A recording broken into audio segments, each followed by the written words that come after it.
பகுஜன் சமாஜ் கட்சியின் மாநில தலைவர் ஆம்ஸ்ட்ராங்கின் இறுதி ஊர்வலம் பெரம்பூரிலிருந்து மாலை 4 மணிக்கு மேல் தொடங்கும் என்று அறிவிக்கப்பட்ட நிலையில் அவரது குடும்பத்தினர், உறவினர்கள், ஆதரவாளர்கள் என நூற்றுக்கணக்கானோர் சோகத்துடன் தங்களது இறுதி அஞ்சலியை செலுத்தி வருகிறார்கள். இத்தொடர்பான கூடுதல் விவரங்களோடு இணைகிறார் சிறப்பு செய்தியாளர் சுபாஷ். விவரங்களை பதிவு செய்யலாம். தற்போது இறுதி சடங்குக்கான ஏற்பாடுகள் நடைபெற்று வருகிறது. அதே நேரத்தில் யார் யாரெல்லாம் தற்போது இறுதி அஞ்சலியை செலுத்தியிருக்கிறார்கள்? தெலுங்கானா புதுச்சேரியுடைய முன்னாள் ஆளுநர் தமிழிசை சவுந்தரராஜன் இப்பொழுது இறுதியாக அஞ்சலி செலுத்தக்கூடிய இடத்திற்கு வந்திருக்கிறார்.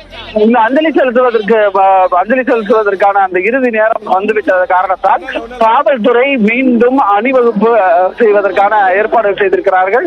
கிட்டத்தட்ட ஒரு 200-300க்கும் மேற்பட்ட காவல்துறையினர் இந்த ஊர்வலத்தின் போது அணிவகுத்து செல்வதற்காக திட்டமிடப்பட்டிருக்கிறது. வழிநெடுங்கிலும் எந்த ஒரு பிரச்சனையும் வந்துவிடக்கூடாது என்பதற்காக திட்டமிடப்பட்டிருக்கிறது. அவரை அதாவது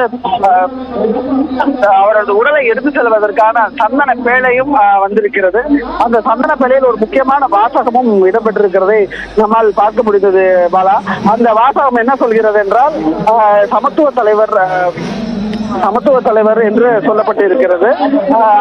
அது மட்டும் இல்லாமல் அவரை எடுத்து செல்லக்கூடிய இந்த பிளையிங்ஸ் ஒரு வாகனம் மலர் அலங்காரமும் செய்யப்பட்டிருக்கிறது. அதிகபட்சமாக இன்னும் ஒரு அரை மணி நேரத்திற்குள் அவரது உடலானது இங்கிருந்து எடுத்து செல்லப்படுவதற்கான வாய்ப்பு இருக்கிறது. சுமார் 20-21 கிலோமீட்டர் கடந்து அந்த இடத்திற்கு செல்ல வேண்டும். அந்த இடத்திற்கு திருவள்ளூர் மாவட்டம் என்பதால் அந்த இடத்திற்கு செல்வதற்கு ஏறத்தாழ ஒரு 3 மணி நேரம் ஆகலாம் என்ற கணிக்கப்பட்டிருக்கிறது ஊர்வலமாக செல்லும் பொழுது. அதற்கு முன்பாகவே அந்த நினைவிடம் அமையக்கூடிய இடத்தில் அவர் அடக்கம் செய்யக்கூடிய இடத்திற்கு சென்றுவிட வேண்டும் என்ற திட்டமிடலும் தற்போது இருக்கிறது. அதற்கான ஏற்பாடுகளை காவல்துறையினர் ஒரு பக்கமும் அங்கே இருக்கக்கூடிய அவரது உறவினர்கள் வருவாய்த்துறையுடன் சேர்ந்தும் செய்து வருகிறார்கள்.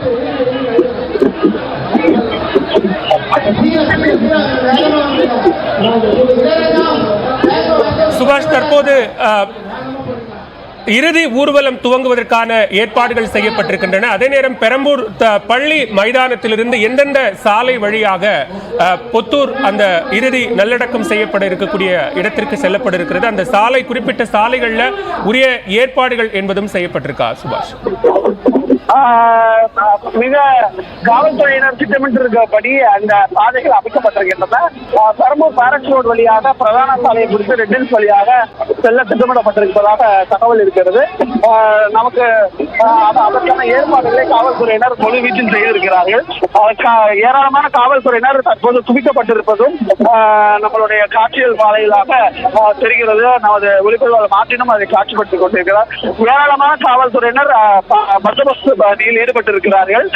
எந்த ஒரு அசம்பாவித சம்பவமும் நடந்துவிடக் கூடாது என்பதற்காகவே தற்போது காவல்துறையினர் அதிக அளவில் இந்த பகுதியில் குவிக்கப்பட்டிருக்கிறார்கள் என்பது குறிப்பிடத்தக்கது. பாலா, இந்த வழி நெடுங்களும் 21 கிலோமீட்டரும் எல்லா விதமான திட்டமிடல்களும் அவர்களுக்கு இருக்கிறது. அதன் அடிப்படையில் தான் இயக்க வேண்டும் என்பதும் சொல்லப்பட்டிருக்கிறது. பாலா,